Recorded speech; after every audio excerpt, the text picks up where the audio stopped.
इसके बाद जो हम लोग को डिस्कस करना है वो फ्लोरीन क्लोरीन ये सब के बारे में जो है उसका वो सब डिस्कस करना है, जैसे एनोमेलस बिहेवियर वगैरह ये सब के बारे में डिस्कस करना है। तो देखो सबसे पहले ये चीज़ है कि फ्लोरीन और क्लोरीन जो है वो वाटर में अच्छा खासा सॉल्युबल होता है। ये कुछ फिजिकल प्रॉपर्टीज़ के बारे में देखना है। हम लोग इससे पहले कुछ प्रॉपर्टीज़ देखे थे, जैसे कि फ्लोरीन क्लोरीन जो होता है जितना भी हैलोजेंस होता है वो सारा का सारा कलर्ड स्टेट में पाया जाता है। ठीक है, तो कलर्ड स्टेट में पाया जाता है, उसका रीजन जो है वो उससे रिलेटेड क्वेश्चन भी था। अब उसके बाद ये चीज़ है कि फ्लोरीन क्लोरीन जो होता है वो वाटर में अच्छा खासा सॉल्युबल होता है, वो वाटर के साथ रिएक्शन भी करता है। लेकिन ये जो होता है ब्रोमीन और आयोडीन जो होता है ये वाटर में बहुत कम सॉल्युबल होता है, लेकिन ऑर्गेनिक सॉल्वेंट में ज़्यादा सॉल्युबल होता है। Fluorine and chlorine are highly soluble in water. Also, fluorine and chlorine reacts very fast with water, but bromine and iodine are very less soluble in water, जिसको हम लोग sparingly soluble भी बोलते हैं। sparingly soluble का मतलब होता है बहुत कम soluble होना, और यही ब्रोमीन और आयोडीन जो है वो ऑर्गेनिक सॉल्वेंट में soluble ज़्यादा होता है। तो उसके बाद ये वही चीज़ है यहाँ पे कि fluorine and chlorine are soluble in water, but bromine and iodine are very less soluble in water, but are soluble in organic solvent such as chloroform, CCl4, CS2, ये सब जो भी है उसमें ये अच्छा खासा सॉल्युबल होता है, ब्रोमीन और आयोडीन। लेकिन फ्लोरीन और क्लोरीन जो है वाटर में अच्छा खासा सॉल्युबल होता है। अब देखो इसके बाद जो है वो हैलोजन जितना भी है, हम जानते हैं कि कोई भी हैलोजन जो होता है वो एग्जिस्ट करता है डायटोमिक मॉलिक्यूल के रूप में। जैसे फ्लोरीन जब भी मिलेगा तो F2 के रूप में मिलेगा, क्लोरीन जब भी मिलेगा तो Cl2 के रूप में मिलता है, ठीक है, ब्रोमीन भी मिलेगा तो Br2 के रूप में मिलेगा। तो ये चीज़ जो है इसका इस तरह से हैलोजन जब भी मिलेगा तो इसी तरह से मिलेगा, F2 Cl2 Br2 I2 इस स्टेट में मिलता है। अब इसमें ये चीज़ है कि टॉप टू बॉटम जब हम आएंगे तो हैलोजन जो है F2 से ज़्यादा बॉन्ड लेंथ किसका होगा, Cl2 का, Cl2 से ज़्यादा बॉन्ड लेंथ होगा Br2 का, Br2 से ज़्यादा बॉन्ड लेंथ होगा I2 का। ठीक है, तो ऐसे करते करते टॉप टू बॉटम जब हम आएंगे तो हैलोजेंस का जो है बॉन्ड लेंथ जो होगा वो इंक्रीज करता जाएगा, because atomic size increases down the group. Fluorine से ज़्यादा साइज है क्लोरीन का, क्लोरीन से ज़्यादा साइज है ब्रोमीन का, ब्रोमीन से ज़्यादा साइज है आयोडीन का, ठीक है, उससे भी ज़्यादा साइज है एस्टेटीन का। तो टॉप टू बॉटम आने पर चूंकि हैलोजेंस की साइज बढ़ रही है, इसीलिए क्या हो जाएगा, F2 से ज़्यादा बॉन्ड लेंथ Cl2 का, Cl2 से ज़्यादा बॉन्ड लेंथ Br2 का, Br2 से ज़्यादा बॉन्ड लेंथ I2 का, ऐसे करके होता है। तो और ये भी जानते हैं हम लोग कि bond energy is inversely proportional to bond length, मतलब बॉन्ड लेंथ जितना ही ज़्यादा बॉन्ड एनर्जी उतना ही कम।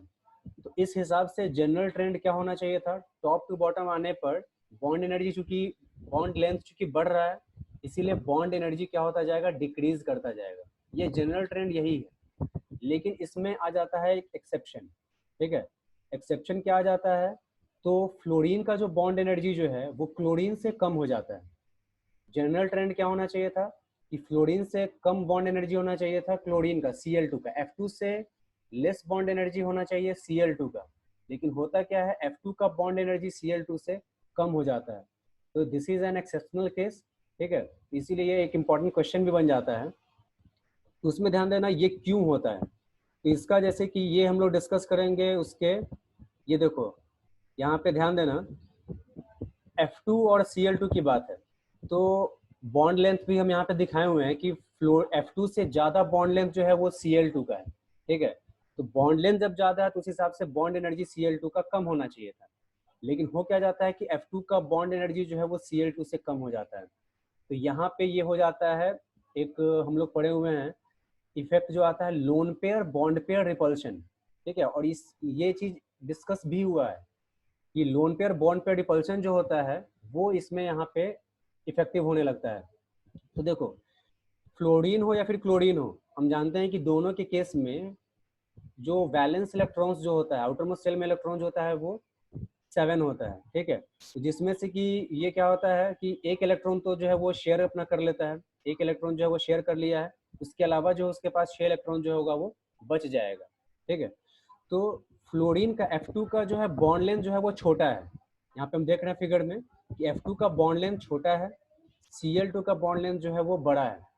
तो छोटा बॉन्ड लेंथ की वजह से क्या हो जाएगा कि यहाँ पे जो लोन पेयर है, फ्लोरीन का जो लोन पेयर ऑफ इलेक्ट्रॉन है और उसका जो बॉन्ड पेयर ऑफ इलेक्ट्रॉन्स है, दोनों के बीच में डिस्टेंस कम है। तो दोनों के बीच में जब डिस्टेंस कम है तो loan pair bond pair repulsion ज़्यादा इफेक्टिव होगा, ठीक है। और Cl2 के केस में क्या है कि बॉन्ड लेंथ ज़्यादा होने की वजह से loan pair bond pair repulsion जो है उतना ज़्यादा इफेक्टिव नहीं हो पाता है, ठीक है। तो ऑब्वियस सी बात है कि जब loan pair bond pair repulsion बहुत ज़्यादा होगा तो ये क्या करेगा, बॉन्ड को वीक करेगा, क्योंकि लोन पेयर और बॉन्ड पेयर रिपल्सन जब ज़्यादा मजबूत होगा, जब ज़्यादा इफेक्टिव होगा, तो वो बॉन्ड जो है यहाँ पे बॉन्ड लेंथ जो है इसका, उस बॉन्ड को वीक करता चला जाएगा, ठीक है। तो स्मॉल साइज ऑफ फ्लोरीन की वजह से जो है क्या हो जाता है, loan pair bond pair repulsion वहाँ पे बहुत ज़्यादा इफेक्टिव हो जाता है, जो कि क्या करता है, F2 के बॉन्ड को बहुत ज़्यादा वीक कर देता है। लेकिन वही Cl2 के केस में क्या हो जाता है कि बॉन्ड लेंथ ज़्यादा होने की वजह से loan pair bond pair repulsion उतना ज़्यादा इफेक्टिव नहीं हो पाता है, ठीक है। इसीलिए क्या हो जाता है, F2 का बॉन्ड एनर्जी Cl2 के बॉन्ड एनर्जी से कम हो जाता है। तो ये एक्सेप्शनल केस है, होना चाहिए था F2 से कम बॉन्ड एनर्जी Cl2 का होना चाहिए था, लेकिन यहाँ पे बॉन्ड लेंथ बढ़ता है तो बॉन्ड एनर्जी घटती है, तो ये वाले से ज़्यादा डोमिनेटिंग नेचर का हो जाता है loan pair bond pair repulsion. Loan pair bond pair repulsion जो है वो F2 के केस में इतना ज़्यादा इफेक्टिव हो जाता है कि वो बॉन्ड को बहुत ज़्यादा कमजोर कर देता है, ठीक है। इसीलिए क्या हो जाएगा कि F2 का बॉन्ड एनर्जी Cl2 से कम हो जाएगा, ठीक है। उसके बाद जो होगा वो यही होगा, F2 का बॉन्ड एनर्जी Cl2 से कम हो गया, ये एक्सेप्शनल केस। उसके बाद फिर वही होगा, Cl2 से कम बॉन्ड एनर्जी Br2 का, Br2 से कम बॉन्ड एनर्जी I2 का, ऐसे करके होगा। बस एक्सेप्शन आ जाएगा F2 और Cl2 के बीच में, उसके बाद जो जनरल ट्रेंड जो चलता है वही होगा। तो ये चीज़ है इसका यहाँ पे बॉन्ड एनर्जी वाले में। तो आई थिंक ये जो होगा वो इसका क्लियर होगा। तो इसमें वही चीज़ है कि bond energy of halogen decreases down the group. Bond energy जो होता है वो हेलोजेंस का डाउन द ग्रुप डिक्रीज करता है, लेकिन एक्सेप्शन में है F2 has less bond energy than Cl2। This is because size of fluorine is very small and contains lone pair of electrons. Due to small bond length of F2 lone pair bond pair repulsion increases which weakens F2 bond, ठीक है। तो ये यहाँ पे order दिखाया हुआ है, F2 का बॉन्ड एनर्जी Cl2 से कम है और उसके बाद फिर वो घटता चला जा रहा है, ये है इसका। फिर इसके बाद है इसमें एनोमेलस बिहेवियर ऑफ फ्लोरीन। ये हम जानते हैं, as we know that every first element of any group differs in almost every respect, such as oxygen in case of group 16 वाला जो ग्रुप जो है उसमें ऑक्सीजन का प्रॉपर्टी जो है वो बाकी अपने ग्रुप के मेंबर्स उसका वैरी करता है। सेम वैसे ही यहाँ पे है हैलोजेंस के केस में, ग्रुप 17 वाले में फ्लोरीन का जो बिहेवियर जो होगा उसका कुछ प्रॉपर्टीज ऐसा होगा जो कि अपने बाकी ग्रुप के एलिमेंट से डिफर करेगा, ठीक है। तो डिफर करने के पीछे रीजन जो है वो हम जानते ही हैं, उसमें सारे में रीजन वही जाता है। अपने ग्रुप में सबसे छोटा साइज या स्मॉलेस्ट साइज होता है फ्लोरीन का, हाईएस्ट इलेक्ट्रोनेगेटिविटी होता है, सबसे ज़्यादा आयनाइजेशन एनर्जी भी होता है, उसके अलावा जो है absence of vacant d orbital होता है। तो ये है, तो these are reasons due to which fluorine shows anomalous behaviour with respect to members of group 17 elements, ठीक है। तो वही चीज़ है, anomalous behaviour of fluorine is due to its small size, high electronegativity, और एक ये भी है लो FF बॉन्ड एनर्जी जो अभी हम लोग डिस्कस किए हैं। फ्लोरीन के बीच का जो बॉन्ड एनर्जी जो है वो भी बहुत कम होता है, ये भी इसके एनोमेलस बिहेवियर का एक कारण बन सकता है इसमें, ये एक एडिशनल है इसमें। और उसके अलावा जो है वो non availability of D orbitals, ये है इसका, ठीक है। अब इसके बाद ये जो है ionisation energy, electronegativity are all higher for fluorine than expected. Ionisation energy जो होता है वो या फिर इलेक्ट्रोनेगेटिविटी ये जितना होना चाहिए उससे और भी ज़्यादा होता है, मतलब इसका फ्लोरीन का, क्योंकि फ्लोरीन जो है इसमें अपने पूरे पीरियड में बहुत छोटा साइज का होता है, तो छोटा साइज का होता है तो वो इलेक्ट्रॉन को भी काफ़ी स्ट्रांगली पकड़े हुए रहेगा, तो स्ट्रांगली पकड़े हुए रहेगा तो वैसे केस में उसके इलेक्ट्रॉन को निकालने के लिए हमको बहुत एनर्जी देना पड़ेगा, इसलिए इसका आयनाइजेशन एनर्जी भी बहुत ज़्यादा होता है। और इलेक्ट्रोनेगेटिविटी की जहाँ तक हम बात करते हैं तो fluorine is the most electronegative element of all the elements present in periodic table. पूरे पीरियोडिक टेबल में जितना भी एलिमेंट्स मौजूद है उसमें मोस्ट इलेक्ट्रोनेगेटिव जो होता है वो फ्लोरीन का ही होता है, तो इसका जो है वो कारण भी हम लोग डिस्कस किए ही हुए हैं, ठीक है, वो है इसका। उसके अलावा जो है ionic and covalent radii of melting point and boiling point energy, bond energy, electron gain enthalpy are quite lower than expected. Fluorine के साथ जो है वो ये सब कुछ केसेस है कि आयोनाइजेशन एनर्जी और इलेक्ट्रॉनिगेटिविटी ये जितना होना चाहिए उससे कहीं ज़्यादा होता है, ठीक है, जितना होना चाहिए उससे कहीं ज़्यादा होता है। दो चीज़, एक हो गया इसमें आयनाइजेशन एनर्जी और दूसरा हो गया इलेक्ट्रोनेगेटिविटी। और ये जो है आयोनिक एंड कोवेलेंट रेडियाई, मतलब साइज की बात, साइज जो है, मेल्टिंग पॉइंट, बॉइलिंग पॉइंट है, बॉन्ड एनर्जी जो है, इलेक्ट्रॉन गेन एंथैल्पी जो है, वो जितना होना चाहिए उससे कम होता है। ठीक है, ये भी चीज़ हम लोग डिस्कस किए हुए हैं कि इसका जो इलेक्ट्रॉन गेन एंथैल्पी होना चाहिए था, फ्लोरीन का इलेक्ट्रॉन गेन एंथैल्पी जो है वो क्या हो जाता है, फ्लोरीन और क्लोरीन में जैसे जैसे हम टॉप टू बॉटम आते हैं तो वैसे वैसे electron gain enthalpy less negative होता जाता है। तो फ्लोरीन का मोर नेगेटिव होना चाहिए था, लेकिन हो जाता है फ्लोरीन का क्लोरीन से लेस नेगेटिव। ये एक्सेप्शन है जो कि हम लोग डिस्कस किए हैं। वो जितना होना चाहिए उससे कम होता है इलेक्ट्रॉन गेन एंथैल्पी। उसी तरह से बॉन्ड एनर्जी, बॉन्ड एनर्जी भी हम लोग जस्ट डिस्कस किए हैं कि F2 का बॉन्ड एनर्जी जितना होना चाहिए, ठीक है, उससे कम ही हो जाता है loan pair bond pair repulsion की वजह से। ठीक है, तो ये सब है। तो कुछ ऐसा फ्लोरीन के साथ है कि दो ऐसा जगह केस है जहाँ पे कि जितना होना चाहिए उससे ज़्यादा हो जाता है, और कुछ ऐसा केस है जहाँ पे जितना होना चाहिए उससे कम हो जाता है। ठीक है, तो ये सब एग्जाम्पल जो है वो देना है इसमें। अब उसके बाद है इसका ऑक्सो एसिड की बात है। ऑक्सो एसिड जो होता है उसमें हम जानते हैं कि उसमें ऑक्सीजन का प्रेजेंस जरूर होता है। जैसे कि हम लोग सल्फर का भी ऑक्सो एसिड देखे थे, H2SO4, H2SO3, H2S2O7, ये सब जो भी हम लोग सब देखे थे ऑक्सो एसिड, इसमें ऑक्सीजन का प्रेजेंस जरूरी है। वैसे ही हेलोजन भी जो होता है वो ऑक्सो एसिड्स बनाता है। तो फ्लोरीन जो है वो एक ही ऑक्सो एसिड बनाता है, ठीक है, और बाकी और जो हेलोजन जो होता है वो एक से ज़्यादा ऑक्सो एसिड्स बनाता है। ठीक है, तो ये होने के पीछे रीजन क्या होता है कि फ्लोरीन जो होता है इतना हाई रिएक्टिव होता है, इतना ज़्यादा रिएक्टिव होता है, उसके रिएक्टिविटी को कंट्रोल कर पाना भी पॉसिबल नहीं हो पाता है। बहुत ज़्यादा रिएक्टिव होना भी जो होता है वो सही नहीं होता है। बहुत ज़्यादा रिएक्टिव अगर कोई एलिमेंट अगर हो जाता है तो उसकी रिएक्टिविटी को कंट्रोल कर पाना पॉसिबल नहीं होता है। तो फ्लोरीन एक्सेस रिएक्टिव है, बहुत ज़्यादा रिएक्टिव है, तो its reactivity is very difficult to be controlled. That is why it forms less number of compounds. ये जो होता है जो भी कंपाउंड्स वगैरह बनाएगा लेकिन ये कम बनाता है क्योंकि इसके रिएक्टिविटी को कंट्रोल कर पाना पॉसिबल नहीं होता है। जो बहुत स्लोली भी रिएक्ट करता है वो भी ज़्यादा अच्छे से रिएक्शन नहीं कर सकता है और जो बहुत फास्ट रिएक्शन करता है वो भी बहुत अच्छे से रिएक्शन नहीं कर पाता है। ठीक है, तो फ्लोरीन बहुत ज़्यादा रिएक्टिव होने की वजह से भी जो होता है वो इसका नहीं ज़्यादा कंपाउंड बन पाता है। तो फ्लोरीन जो होता है एक ही ऑक्सो एसिड बना पाता है, बाकी और सब एलिमेंट जो होता है वो large number of oxo acids बनाता है। ठीक है, अब इसके बाद है इसका ये चीज़ है। फिर इसके बाद है HF is liquid due to strong hydrogen bonding while other hydrogen halides are gases. ये हाइड्रोजन बॉन्डिंग वाले में हम लोग पढ़े हुए हैं कि हाइड्रोजन बॉन्डिंग जो होता है वो खास करके किस में पाया जाता है, जिसमें हाइड्रोजन बॉन्डिंग होगा सबसे ज़्यादा स्ट्रॉन्ग हाइड्रोजन बॉन्डिंग, जैसे कि गैसेज में लिक्विड में हाइड्रोजन बॉन्डिंग ज़्यादा होता है और सॉलिड में हाइड्रोजन बॉन्डिंग जो होता है वो कम होता है। ठीक है, वो उसमें ना के बराबर। तो जो भी कंपाउंड अगर ये है, अगर वैसे केस में जो भी कंपाउंड हाइड्रोजन बॉन्डिंग बनाता है तो वो जनरली गैसेज स्टेट में मिलेगा या फिर लिक्विड स्टेट में मिलेगा, वो सॉलिड स्टेट में नहीं मिलता है। तो फ्लोरीन और हाइड्रोजन बॉन्डिंग बनाता कौन है, जिसका साइज छोटा हो और इलेक्ट्रोनेगेटिविटी ज़्यादा हो, वो हाइड्रोजन बॉन्डिंग ज़्यादा स्ट्रांगली बनाता है। तो फ्लोरीन अपने ग्रुप में सबसे छोटा है और इलेक्ट्रोनेगेटिविटी भी सबसे ज़्यादा है। तो due to its very small size and high electronegativity fluorine can form hydrogen bond while other halogens can not form hydrogen bond. ये होता है इसका रीज़न, जिसकी वजह से क्या हो जाएगा कि HF, अब जैसे HF है ये कब बनेगा, फ्लोरीन जब हाइड्रोजन के साथ रिएक्शन करेगा तो HF बनेगा, क्लोरीन हाइड्रोजन के साथ रिएक्शन करेगा तो HCl बनेगा, ब्रोमीन जब हाइड्रोजन के साथ रिएक्शन करेगा तो HBr बनेगा। तो ये सब ऐसे बनता है। तो ये सारा जो भी हैलाइड्स है उसमें HF एक ऐसा हैलाइड है जो कि लिक्विड स्टेट में पाया जाता है, बाकी जो होता है वो गैस स्टेट में पाया जाता है।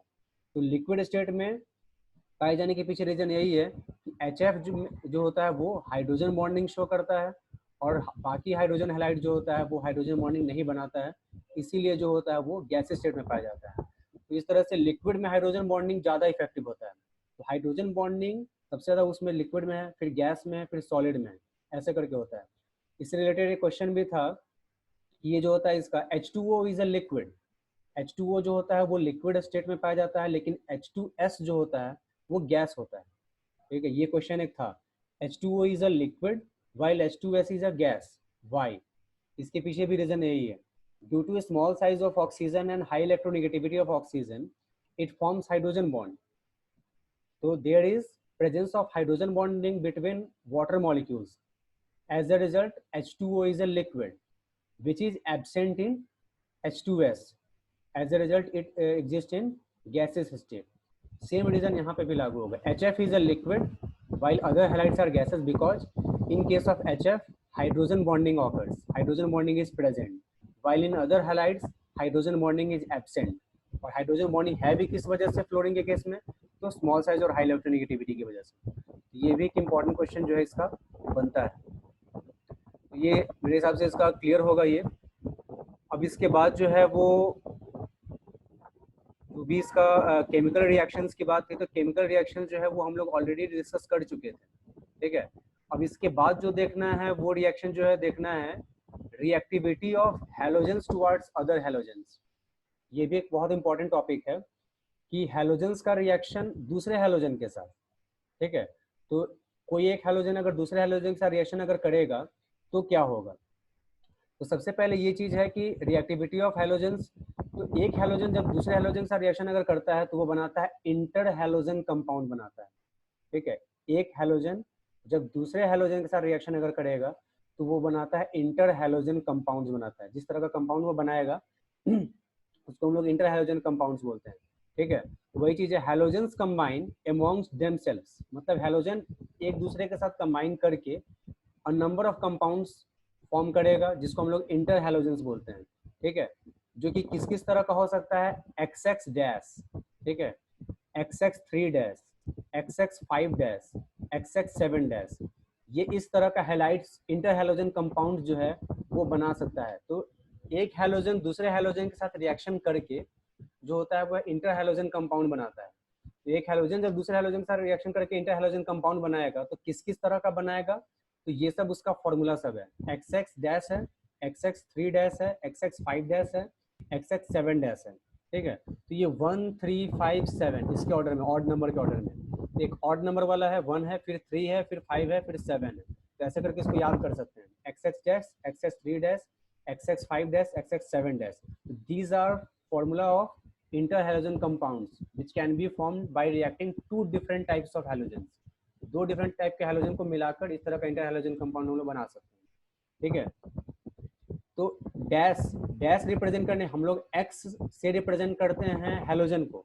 यहाँ पे डैश रिप्रेजेंट किया गया हुआ है दो डिफरेंट हैलोजन को दिखाने के लिए. एक X है और दूसरा X डैश है. तो दो डिफरेंट हैलोजन को डिफरेंशिएट करने के लिए हम लोग एक को X लिखे हैं, दूसरे को X डैश लिखे हैं. ठीक है. अगर मान लो एक X मान लो F है तो दूसरा होगा Cl. ठीक है. तो उसको डिफरेंशिएट करने के लिए हम लोग डैश का रिप्रेजेंट किए. ये जो इंटर हैलोजन कंपाउंड जो बनता है उसमें X जो होता है वो लार्जर साइज का होता है और X डैश जो होता है वो स्मॉलर साइज का होता है. जैसे XX डैश, XX डैश जो है तो उसमें X जो होगा वो बड़े साइज का होगा और X डैश जो होगा वो स्मॉल साइज का होगा. सपोज करो फ्लोरीन और क्लोरीन है, तो फ्लोरीन और क्लोरीन में बड़ा साइज होता है क्लोरीन का. ये दोनों जब आपस में रिएक्शन करेगा तो कंपाउंड जो बनाएगा वो ClF बनाएगा. FCl नहीं लिखेंगे, उसको लिखेंगे ClF. क्योंकि पहले लिखा जाता है बड़े साइज वाले को, बाद में होता है छोटा साइज वाला. तो जैसे XX डैश है तो उसमें X जो है वो लार्ज साइज का हैलोजन है, X डैश जो है स्मॉल साइज का है.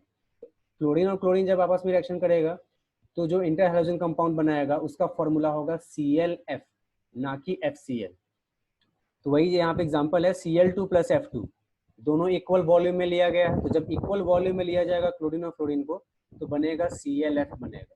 ठीक है. FCl नहीं लिखेंगे उसमें.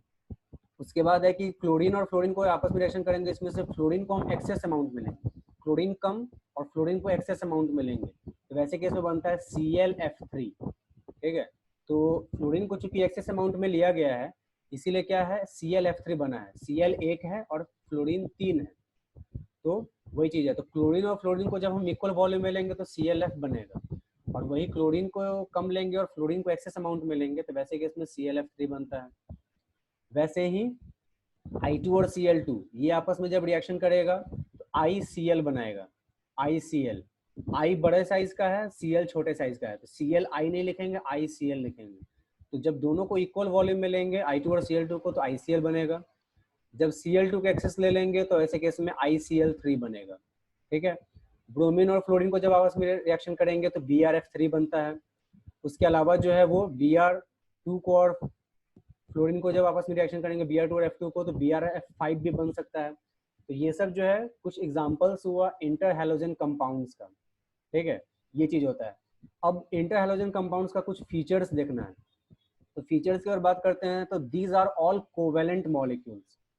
जो भी इंटर हैलोजन कंपाउंड जो होता है वो कोवेलेंट नेचर का होता है, ठीक है। Inter halogen compounds are covalent in nature और डायमैग्नेटिक होता है। Diamagnetic means all electrons will be paired form, ठीक है, सारे इलेक्ट्रॉन्स पेयर्ड होगा, डायमैग्नेटिक होगा।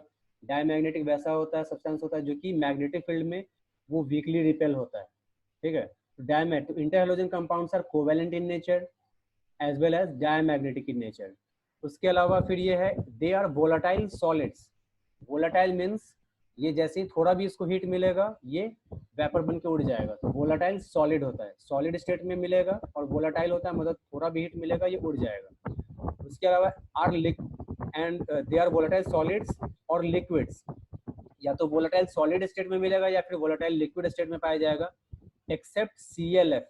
ClF ही एक ऐसा है जो कि गैस स्टेट में। All inter halogen compounds are either volatile solids or volatile liquids except ClF which is a gas। ये होता है इसका।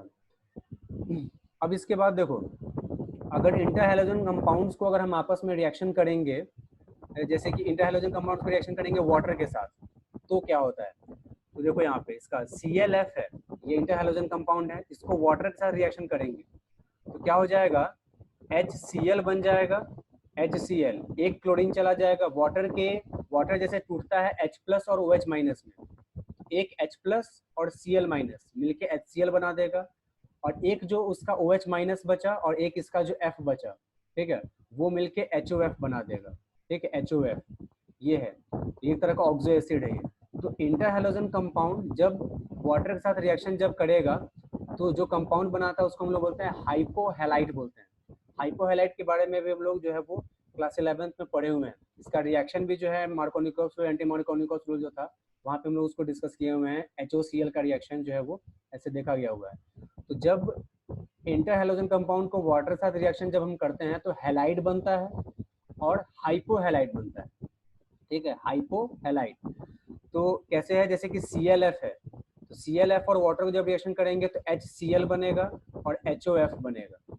तो इसमें इसका जनरल रिएक्शन दिखाया गया हुआ है XX डैश, इंटरहैलोजन कंपाउंड है, वाटर के साथ रिएक्शन करेगा तो HX बनेगा।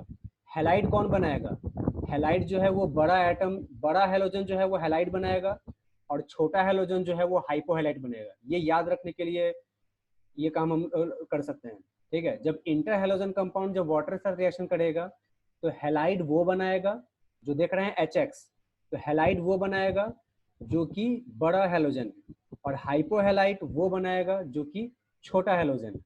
तो यहाँ पे भी था यहाँ पे ClF को वाटर के साथ जब रिएक्शन जब किए हैं तो हैलाइड बनाया है क्लोरीन जो कि बड़े साइज का है, और हाइपोहैलाइड बनाया है फ्लोरीन जो कि छोटे साइज का है, ठीक है। तो when interhalogen compounds are reacted with water they will form two products, one halide and one hypohalide. Halide will be formed by that halogen which is bigger in size, larger in size, and hypohalide will be formed by that halogen which is smaller in size। ये हो जाएगा। अब इसके बाद देखो, फिर इसके बाद जो है एक बहुत इंपॉर्टेंट इसका एक पार्ट होता है, interhalogen compounds are more reactive than halogen molecules. Interhalogen compound जो होता है वो हैलोजन मॉलिक्यूल से ज़्यादा रिएक्टिव होता है। तो हमेशा ये बात ध्यान में रखना कि जो मॉलिक्यूल, कभी कोई मॉलिक्यूल रिएक्शन जब करता है तो तभी वो रिएक्शन कर सकता है अच्छे से जब वो जितनी आसानी से टूटेगा उतने ही तेजी से वो रिएक्शन कर सकता है।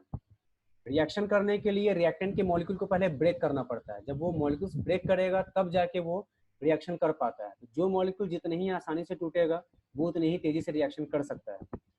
तो देखो यहाँ पे ये ऊपर में जैसे जो हम दिखाए हुए Cl2 क्या है, ये है हैलोजन है X2, ठीक है, X2 जो है Cl2 ये हैलोजन मॉलिक्यूल है, और एक दिखाए हुए हम ClF ये है इंटर हैलोजन कंपाउंड। तो Cl2 ज्यादा रिएक्टिव होगा या ClF ज्यादा रिएक्टिव होगा, ठीक है। तो ये चीज हो अभी जस्ट हम लोग इससे थोड़ी देर पहले जो हम लोग पढ़े हैं कि F2 का बॉन्ड एनर्जी Cl2 से कम हो जाता है, तो वहां पे इफेक्टिव क्या हो जाता है, ये lone pair bond pair repulsion, और lone pair bond pair repulsion जो होता है वो किस बात पे डिपेंड करता है कि बॉन्ड लेंथ कितना है। बॉन्ड लेंथ जितना ही छोटा होगा, loan pair bond pair repulsion जो होता है वो उतना ही ज़्यादा इफेक्टिव होता है। तो हम जानते हैं, यहाँ पे देख लो, यहाँ पे Cl2 के केस में दोनों का दोनों जो है वो Cl है, ठीक है, जिसका साइज बड़ा है। Cl का साइज तो बड़ा होता ही है, और Cl और F में Cl का साइज बड़ा है और F का साइज छोटा है। तो अगर हम इंटर हैलोजन, ये इंटर हैलोजन कंपाउंड का अगर देखेंगे तो वह हैलोजन मॉलिक्यूल से उसका बॉन्ड लेंथ छोटा है, ठीक है। तो इंटर हैलोजन कंपाउंड में का बॉन्ड लेंथ जो है वो हैलोजन मॉलिक्यूल से छोटा है। तो जब यहाँ पे ClF का बॉन्ड लेंथ Cl2 से छोटा हो गया, छोटा जब हो जाएगा तो loan pair bond pair repulsion यहाँ पे ज़्यादा इफेक्टिव हो जाएगा। तो वैसे केस में ये lone pair bond pair repulsion अगर बढ़ गया तो बॉन्ड वीक हो जाएगा, और बॉन्ड जब वीक हो जाएगा तो वो आसानी से टूट जाएगा, और आसानी से टूट जाएगा तो वो ज़्यादा रिएक्टिव हो जाएगा। ये कारण होता है। Inter halogen compounds are more reactive than halogen molecules. इसके पीछे रीजन यही है कि इंटर हैलोजन कंपाउंड्स के केस में जो होगा बॉन्ड लेंथ छोटा हो जाएगा, जिसकी वजह से loan pair bond pair repulsion ज़्यादा इफेक्टिव हो जाएगा, बॉन्ड वीक हो जाएगा। बॉन्ड वीक हो जाएगा तो वो आसानी से टूटेगा, और जितनी आसानी से टूटेगा वो उतनी तेजी से रिएक्शन करेगा, ठीक है। ये चीज़ होता है, तो वही चीज़ इसमें लिखवाई भी है, inter halogen compounds are more reactive than halogen molecule. This is because bond length of inter halogen compound is less than halogen molecules, due to which lone pair bond pair repulsion is more in interhalogen compounds. As a result, ये जो इसका bond is more weaker in interhalogen compounds as compared to halogens. So interhalogen compounds easily break and react faster than halogens. ठीक है, तो मेरे ख्याल से ये चीज़ क्लियर होगा।